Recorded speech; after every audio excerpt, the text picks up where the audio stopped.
ปูใจกันนะว่าเป็นยังสำหรับเนี่ยให้ก็คลายตัวเดียวสังเวียนสังล้อไปเที่ยวกับเป็นมือบรรดาหนักครูขอบใบหนึ่งให้ได้แต่ไปยืนความทางจุดสักเรื่องเราการติดจะติดลายการติดปูจานเราไปនេះដែរគឺជាទស្សនវិជ្ជារួមនៅក្នុងកម្មវិធីចាក់បាញ់ឆែវសាមគ្គីនៅភូមិកោះថ្មីឃុំកោះហ្វតិនស្រុកកោះហ្វតិនខេត្តកំពង់ចាមបងប្អូនទាំងគ្នាអញ្ចឹងសម្រាប់ថ្ងៃនេះដែរគឺខ្ញុំបានផ្ដិតជូនរូបភាព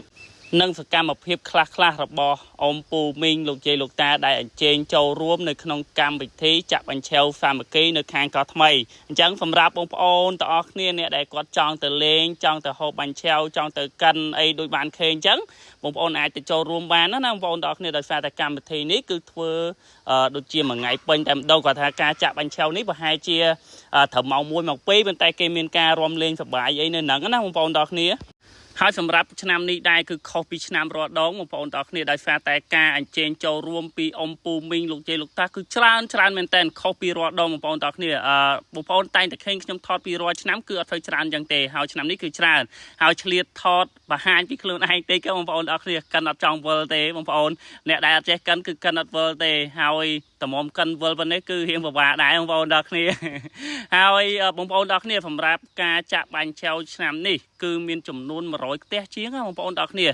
រួមផ្សំទាំងបងប្អូនខ្មែរស្លាមគាត់ទៅចាក់4-10ផ្ទះជាងផ្សេងដែរណាបងប្អូនទាំងគ្នាតែគាត់ចាក់ជាលក្ខណៈបែបផ្សេងទៅដោយសារតែយើងប្រើប្រេងបែបផ្សេងអីចឹងណាបងប្អូនទាំងគ្នាហើយតនេះដែរគឺសកម្មភាពអ៊ំពូមីងលោកយាយអីដែលគាត់កំពុងតែរៀបចំបន្លែអញ្ចឹងនៅក្នុងកម្មវិធីរបស់គាត់គឺអ្នករៀបចំបន្លែគឺផ្សេងទៅហើយអ្នកដែលគាត់យកបាញ់ឆែវប្រមូលបាញ់ឆែវផ្សេងហើយអ្នកដែលគាត់ចាក់បាញ់ឆែវចាក់អីគឺផ្សេងគ្នាហើយអ្នកដែលគាត់អញ្ជើញចូលរួមជាភ្ញៀវទៅលេងសប្បាយហ្នឹងគឺគាត់ទៅចាក់បាញ់ឆែវឬក៏ទៅកាន់អីជាមួយគ្នាណាបងប្អូនទាំងគ្នាហើយសម្រាប់នៅក្នុងវីដេអូនេះដែរការពិតខ្ញុំចង់និយាយសលេងផ្ទាល់ឲ្យច្រើនបងប្អូនទាំងគ្នាហើយបើកសលេងហ្វេនឲ្យស្ដាប់ទាំងអស់គ្នាណាប៉ុន្តែដោយសារតែឮសលេងភ្លេងខ្លះឬសលេងមេក្រូខ្លះពិបាកស្ដាប់មែនតើបងប្អូនទាំងគ្នាអញ្ចឹងមានតែការបញ្ចូលសលេង voice over ឲ្យបងប្អូនឃើញតាមក្រោយណាបងប្អូនទាំងគ្នាហើយបើសិនជាបងប្អូនអត់ទាន់បានចូលរួមទេទៅបងប្អូនទាំងគ្នាគឺសប្បាយមែនតើហើយសម្រាប់បងប្អូនអ្នកឃុំកោះថ្មីអ្នកឃុំកោះហ្វតិនបងប្អូនមិនថាភូមិកោះថ្មីកោះប៉ែនកោះមិត្តខាងកណ្ដាលកោះក្បាលកោះគឺអញ្ជើញទៅចូលរួមមែនតើបងប្អូនទាំងគ្នាហើយសម្រាប់អ្នកដែលគាត់ទៅចូលរួមគឺពោពេញទៅដោយស្នាមញញឹមការស្រឡាញ់ការរាប់អានការអធិស្ឋានគ្នាបងប្អូនគឺអូមើលទៅសប្បាយមែនតើហើយខ្ញុំទៅចូលរួមបានតិចទេហើយក៏អធិស្ឋានដែរបើសិនជាទៅបងប្អូនខ្លះគាត់ហៅទៅអត់សូវបានលឺអត់សូវបានអីអធិស្ឋានដែរបងប្អូនទាំងគ្នាដោយសារតែសលេងរំខានមេក្រូអីគឺយើងច្រើនណាដោយសារតែលោកតាអាចារ្យឬក៏អ៊ំមេភូមិអីគាត់ប្រកាសអីផ្សេងទៅបងប្អូនទាំងគ្នាហើយដូចបងប្អូនបានឃើញចឹងបាញ់ឆែវអ្នកចាក់បាញ់ឆែវគឺគាត់ចាក់ដោយស្នាមញញឹមហើយតំណងមែនតើបងប្អូនទាំងគ្នាការនិយាយនេះនិយាយបដាលលេបទឹកមាត់បដាប៉ុន្តែមិនដោយសារតែបញ្ញាប់ហើយអត់ទាន់បានហូបអីណាត្រឹមត្រូវទេបងប្អូនទាំងគ្នាថាមកនេះសិនប៉ុន្តែបើសិនជាមានពេលទំនេរអាចឆ្លៀតទៅមួយផ្លែទៀតបងប្អូនទាំងគ្នាហើយដោយបងប្អូនបានឃើញអញ្ចឹងហើយចំនួនដែលចាក់អង្គបងប្អូនទាំងគ្នាគឺ400គីឡូអញ្ចឹងសម្រាប់400គីឡូគឺអត់ខ្វះបងប្អូនអ្នកហូបអ្នកដែលគាត់ចូលចិត្តបាញ់ឆែវឬក៏ទៅអង្គុយលេងកំសាន្តនៅនឹងទេបងប្អូនទាំងគ្នាហើយជាពិសេសកូនកំមុំអ្នកកោះថ្មីកូនកំមុំ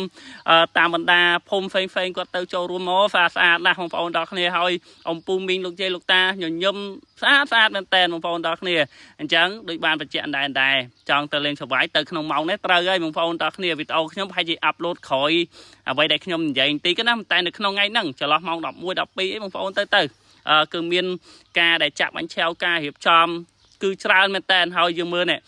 ផ្ទះអីផ្សេងរៀបចំគឺច្រើនណាស់មិនខ្វះទេហើយបងប្អូនថាទៅខ្ញុំចង់ចាក់ដែរខ្ញុំចង់ចូលរួមចាក់សប្បាយដែរបងប្អូនទៅសុំពួកគាត់ទៅថាខ្ញុំសុំចាក់បន្តិចអីអញ្ចឹងណាបងប្អូនទាំងគ្នាឬក៏កន្លែងកាន់អីនេះបងប្អូនទាំងគ្នាបងប្អូនថាចង់ហ្វាក់កាន់មើលឲ្យស្គាល់ត្បាល់ទាញដៃអញ្ចឹងម្ដងមើលយើងធ្លាប់តែទាញអាត្បាល់វងទូចអញ្ចឹងបងប្អូនទាំងគ្នាហើយដល់ពេលត្បាល់ធំហ្វាកម្ដងមើលអញ្ចឹងណាហើយកនេះបងប្អូនទាំងគ្នានិយាយទៅគឺច្រើនមែនតើគឺត្រៀមសម្រាប់ចាក់តែម្ដងបងប្អូនទាំងគ្នាអញ្ចឹងដូចបាននិយាយអញ្ចឹងកោះថ្មីឆ្នាំនេះគឺរៀងផ្អើលជាងឆ្នាំទៅទៀតបងប្អូនទាំងគ្នាដោយសារតែការចូលរួមពីសំណាក់អ៊ំពូមីងលោកយាយលោកតាគឺច្រើនមែនតើហើយដូចបងប្អូនបានឃើញកន្លែងនេះគឺមាន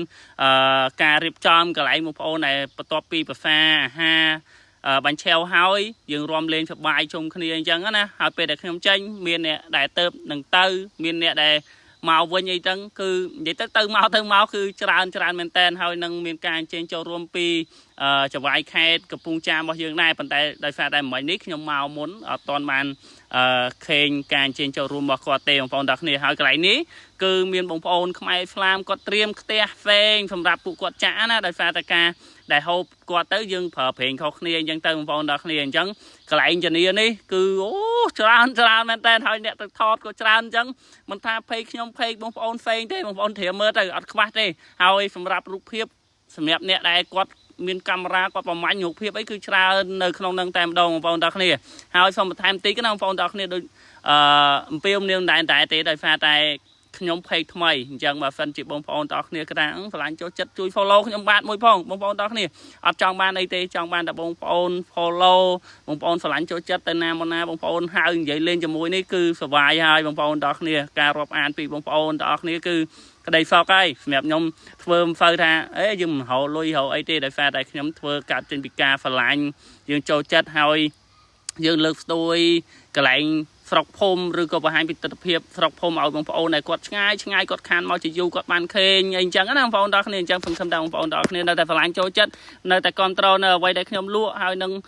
ជួយ follow ជួយអីច្រើនហើយបន្តការ share បន្តអីយើងចែកម្លែកគ្នាណាបងប្អូនទាំងគ្នាហើយកន្លែងនេះដែរគឺទស្សនវិជ្ជាសម្រាប់អ្នកដែលគាត់អញ្ជើញចូលរួមហើយគាត់មកដួសទឹកចិត្តលុចបាញ់ឆាវអីគាត់ទៅយកខ្លួនឯងក៏បានអីក៏បានដែរបងប្អូនទាំងគ្នាមានតុកមានអីសម្រាប់បងប្អូនដែលអញ្ជើញចូលរួមគឺហូបមកឆ្ងាញ់ដៃនៅនឹងតែម្ដងបងប្អូនទាំងគ្នាចង់ប្រមាណប្រទេសតែឯងក៏បានដែរឲ្យតែបងប្អូនទាំងគ្នាចូលចិត្តហូបបងប្អូនគឺនិយាយទៅលេងមកអស់ដៃហីហើយក្នុងការបញ្ចូលនេះនៅតែលាបទឹកមាត់នៅតែក្លៀនបងប្អូនទាំងគ្នាអូប្រហែលជាតុបខ្លួនឯងអត់ជាប់ទេប្រហែលជាឆ្លៀតពេលទៅហូបម្ដងទៀតទៅថតពីទិដ្ឋភាពម្ដងទៀតហើយបងប្អូនទាំងគ្នាអញ្ចឹងអរគុណច្រើនបងប្អូនទាំងគ្នាសម្រាប់ការឆ្លាញ់ចូលចិត្តហើយការតាមដានទស្សនាវីដេអូហើយក៏ជាហ្វ្រៃបើសិនជាមានចំណុចខ្វះខាតលើសលួសបញ្ចូលទៅមិនសមប្រកបថតមិនមានការសូមអនុញ្ញាតមានតែពាក្យជាហ្វ្រៃពីបងប្អូនទាំងអស់គ្នាទេសង្ឃឹមថាបងប្អូនទាំងអស់គ្នានឹងយោគយល់នឹងជាហ្វ្រៃឲ្យផងបងប្អូនទាំងអស់គ្នាហើយការដែលទៅគឺមានការរៀបចំសម្ដាប់ធ្នាប់ល្អមែនតើនឹងមានអាជ្ញាធរនៅក្នុងភូមិឃុំអាជ្ញាធរដែលនៅខាងកោះមិត្តអីគឺគាត់មានការជាមកម្មការពារឲ្យត្រឹមត្រូវសម្រាប់សុវត្ថិភាពបងប្អូនប្រជាពលរដ្ឋឲ្យគាត់អញ្ជើញចូលរួមទាំងអស់គ្នាអរគុណច្រើនជំរាបលា